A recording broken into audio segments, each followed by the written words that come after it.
সুন্নাহ, রাসূলের সুন্নাহ 24 ঘন্টার সুন্নাহ আমার আপনার ভিতর থাকতে হবে এবং গর্ব করে বুক ফুলিয়ে সুন্নাহ পালন করতে হবে। কারো দিকে তাকানোর সময় নেই আপনার। ফজরের আগে উঠতে হবে, ওই সময় একটু দোয়া করা, দোয়া কবুল হয়। আল্লাহ তৌফিক দান করুন সবাইকে, আল্লাহুম্মা আমিন। ফজরের সালাত পড়ার পরে ঘুমানো যাবে না, ওই সময়টাই পড়াশোনার সময়, ওই সময়টাই আপনাকে বই নিয়ে বসতে হবে, কোরআন নিয়ে বসতে হবে। প্রতিটা দিন মিনিমাম 1 ঘন্টা কোরআন পড়তে হবে। আমার কথা আপনি বোঝেন বা না বোঝেন, কোরআন তেলাওয়াত করতে হবে, বোঝেন আর নাই বোঝেন। আর আমি তো বলছি বারবার, বুঝতে হবে, বুঝতে হবে। আপনাকে আরবি ভাষাটা শিখতে হবে। আরবি ভাষা না জানেন, অ্যাটলিস্ট কোরআনের আপনাকে তর্জমাটা পড়েন, A to Z তর্জমাটা পড়েন। ডেইলি 4টা-5টা করে হাদিস পড়েন, একটা বিষয়ভিত্তিক বই পড়েন। সকালের 2 ঘন্টায় দেখবেন আপনি অনেক কিছু পড়তে পারবেন, অনেক কিছু। এরপরে ঘুমানো যাবে না, এরপরে আপনি জগিং শুজ আপনাকে পড়তে হবে। শুজ পরে রাস্তায় চলে যান বা আপনি মাঠে চলে যান, আপনি দৌড়ান, মিনিমাম 4 পাক 5 পাক দৌড়ান, আপনার স্ট্যামিনার বাড়বে। তারপরে আপনাকে ফিজিক্যাল এক্সারসাইজ করতে হবে প্রতিটা দিন, একদিনও বাদ দেওয়া যাবে না, একদিনও বাদ দেওয়া যাবে না। আপনাকে প্রতিটা দিন ব্যায়াম করতে হবে। যদি জিম করতে পারেন খুব ভালো হয়, যদি না করতে পারেন বাসায় পুরো ফুল বডি ওয়ার্কআউট করতে হবে।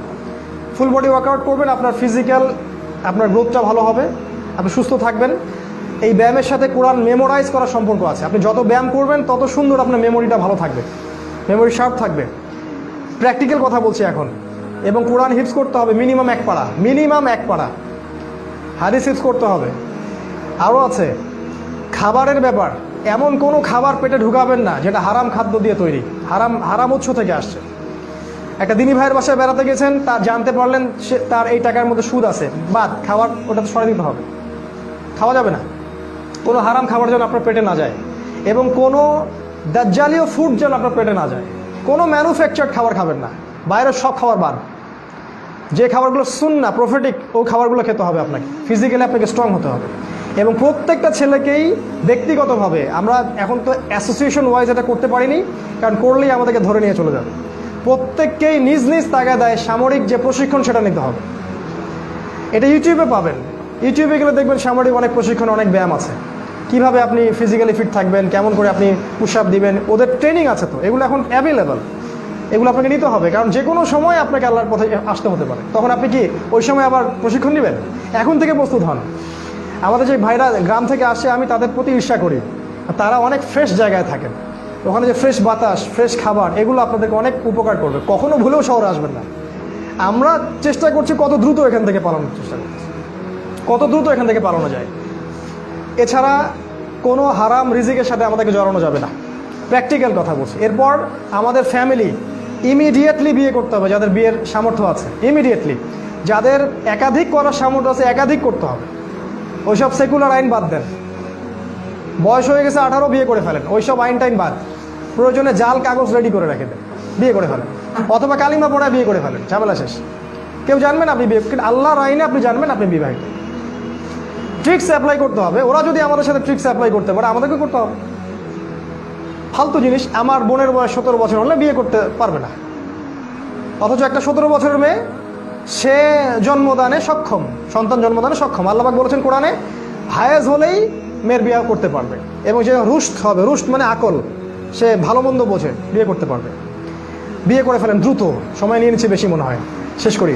দ্রুত বিয়ে করে ফেলেন, পরিবার গঠন করেন, বেশি বেশি সন্তান নেওয়ার চেষ্টা করেন, সামর্থ্য থাকলে একাধিক বিয়ে করেন। এবং আপনি যতটুকু জানেন কোরআন সুন্নাহ, যা জানেন তাই প্রচার করতে থাকেন, যা জানেন তাই প্রচার করতে থাকেন। আপনার পরিবারটাকে স্ট্রংলি করে তোলেন, কোনো কিছু ছাড় দিবেন না, পরিবারে কোনো ছাড় দিবেন না। আমরা অন্য ভাইদেরকে ছাড় দিব, অন্যের প্রতি আমরা নরম হব, ইসলামকে সহজ করে দিব, কিন্তু নিজের ক্ষেত্রে ইসলামকে কঠোরভাবে রাখতে হবে, ইসলামকে নিজের ক্ষেত্রে কঠোরভাবে রাখতে হবে। আরও আছে আপনার এই যে দলাদলি ত্যাগ করেন, আপনি একটা দল করেন, আমার কোনো আপত্তি নাই, কিন্তু মন মানসিকতাটা বড় করেন, সবাইকে ভাই মনে করেন, সব মাঝে একটা মিউচুয়াল আন্ডারস্ট্যান্ডিংয়ের চেষ্টা করেন, সবাইকে একটা প্ল্যাটফর্মে আনার চেষ্টা করেন। এখন কেউ দায়িত্ব পালন করুক বা না করুক, আপনি দায়িত্ব কাঁধে নিয়ে নেন।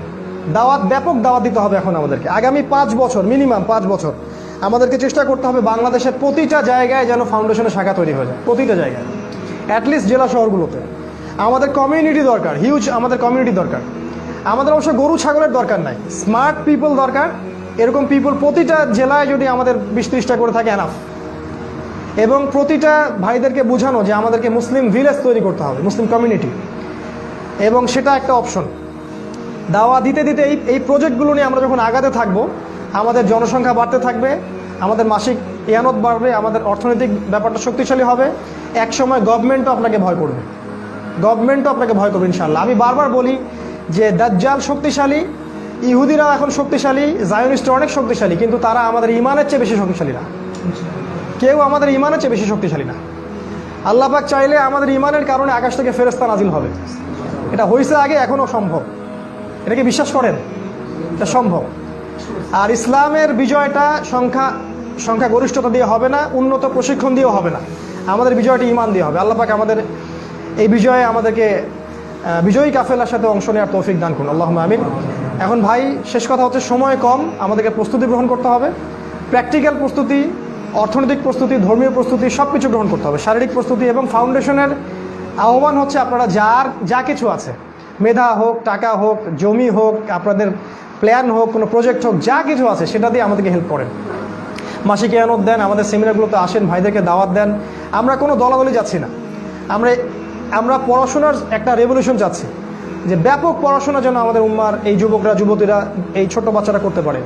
আমরা যাচ্ছি ইকোনমিক হালালত্ব, সব হালাল ইকোনমিক সোর্স আমরা চাচ্ছি। আমরা যাচ্ছি মুসলিম ভিলেজের কনসেপ্ট। আমরা যাচ্ছি ব্যাপক দাওয়া এবং নারীদের মধ্যে ব্যাপক একটা রেভলিউশন। এই জিনিসগুলো নিয়ে আমাদের ফাউন্ডেশন। এখানে আসলে আহামরি এক্সট্রাঅর্ডিনারি কিছু নাই, এগুলো বেসিক জিনিস, ইসলামের বেসিক জিনিস এবং সোশ্যাল ওয়ার্ক। আল্লাহ পাক আমাদের সবাইকে এগুলো বোঝার তৌফিক দান করুন। আমি হয়তো একটু বেশি সময় নিয়ে ফেললাম, এজন্য আন্তরিকভাবে দুঃখিত। আমাদের হাতে এখন সময় আছে প্রায় 40 মিনিটের মতো। যদি কারো কোনো প্রশ্ন থাকে সে প্রশ্ন করতে পারেন। আর আপনাদের জন্য কিছু হাদিয়া আছে, খাবারের ব্যবস্থা আছে, সেটাও অবশ্যই নিয়ে যাবেন। আমরা ইনশাল্লাহ